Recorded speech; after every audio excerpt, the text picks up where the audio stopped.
Hi everyone, welcome to my channel Wolf Magic Classes. Today we are going to talk about can matter change its state. So before going into this classes is to concentrate on NCRT books. So here we will cover all the concept in NCRT books line by line in a clear and steady manner. So make use of it, revisit the videos again and again to get good clarity. Try to take notes, like, share, and subscribe this channel to get more updates on it. Going on further, we have planned to give for grade 10, grade 11, grade 12 along with question papers also. We are going to discuss the question papers also. Okay, so please stay tuned with our channel. Thank you. So now we jump into the topic. Can matter change its state? You all know what is matter, how many types are there, how about the particles and all. So now we are going to talk about whether it is possible to change its state. Matters it's possible. Yes, but we need to give some external factors. What are they? So because of it, what happens inside the particles? How does the change happens? So all these questions will be answered here now. So in the activity first, we are going to take a beaker, put some ice cubes in it, connect the thermometer. The thermometer bulb should be at the ice cubes and a glass stirrer. Increase the heat. It should be in a slow manner. What happens here is first the ice cube starts melting into water. We are going to record the thermometer reading. Okay, the next one, water. We are going to take a water and a beaker, heat them, and going to record the readings. So you all hope it's a simple only. No, ma'am, why you are saying this? See, the magic comes here. On increasing the temperature, we are very aware solids are tightly packed, gases are loosely packed, very loosely packed, liquids are loosely packed. So on increase in temperature, the kinetic energy of the particle increases and again they start vibrating at the greater speed. So the energy supplied by the heat. What happens there? Why the energy increases? Why the kinetic energy increases? Because the energy which we are providing in the form of heat helps to overcome the force of attraction between the particles. That's why they started to leave their fixed position and move freely around. So a stage is reached when the solid melts and it's converted to a liquid. So that minimum temperature at which a solid melts to become a liquid at the atmospheric pressure is called its melting point. We are not disturbing the pressure at all. So needs to be mentioned there. So the melting point of the solid is an indication of the strength of force of attraction between its particle. Yes, if the melting point is low, means that the particle's force of attraction is less.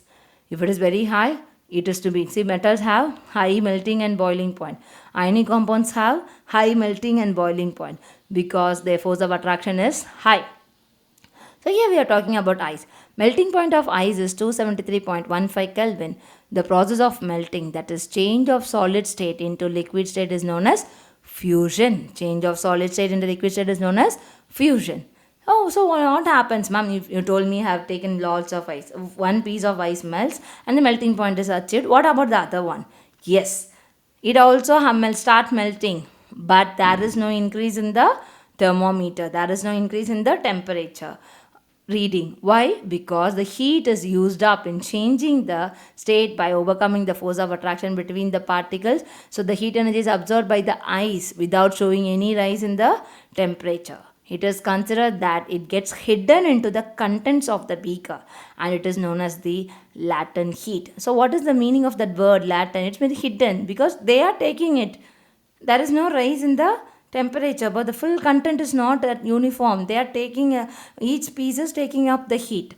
So the amount of heat energy that is required to change 1 kg of solid into liquid at atmospheric pressure at its melting point is known as latent heat of fusion. Yes, here comes another one. So do you all noticed we have told that the one ice cube melts, so there will be water as well as another ice cube also. So in this state, melting process, during the melting state, liquid is also there, solid is also there. So the liquid will be also at the same temperature, solid will be also at the same temperature. But whose energy is high? Liquid's energy is obviously high because it has taken up the extra energy. The same happens when you heat the water. Particle starts moving, It's a bulk phenomenon. It doesn't happen for a single one. It's a bulk phenomenon. So the temperature at which the water liquid starts boiling at the atmospheric pressure. Atmospheric pressure is known as boiling point. So boiling is a bulk phenomena. It doesn't happen individually. So the particles from the bulk of the liquid, one bulk group, gain energy to change into vapor state. So for water it is 373 Kelvin. This we know. So the water vapor at 373 Kelvin have more energy than the water at the same temperature, because during this state there will be also water as well as water vapor.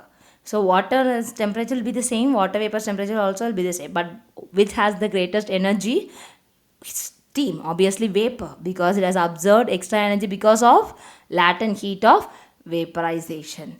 There the water has absorbed extra energy compared to ice because of latent heat of fusion. So these are all some of the questions. So we infer that states of matter can be changed into another state by changing the temperature. We doesn't do anything with the pressure. So we have learned that substance around us change states from solid to liquid and from liquid to gas on application of heat.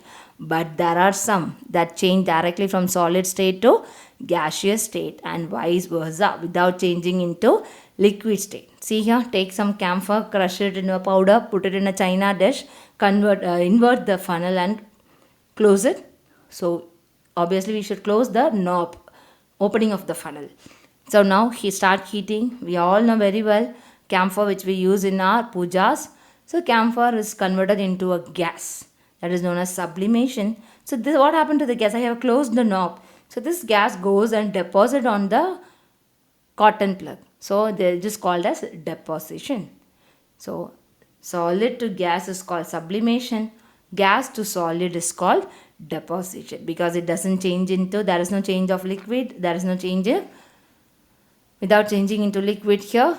In sublimation, without changing into liquid, it doesn't mean that solid should convert it into then liquid to gas. So gas then converted into liquid, then liquid to solid. Not, it should not be in a progress. There may be direct changes also. Solid to gas, gas to solid. Solid to gas is known as sublimation. Gas to solid is known as deposition. It's clear, children? So many questions are here. Assertion reasoning questions also will be here. For example, tell me which possesses a severe burn, steam or hot water?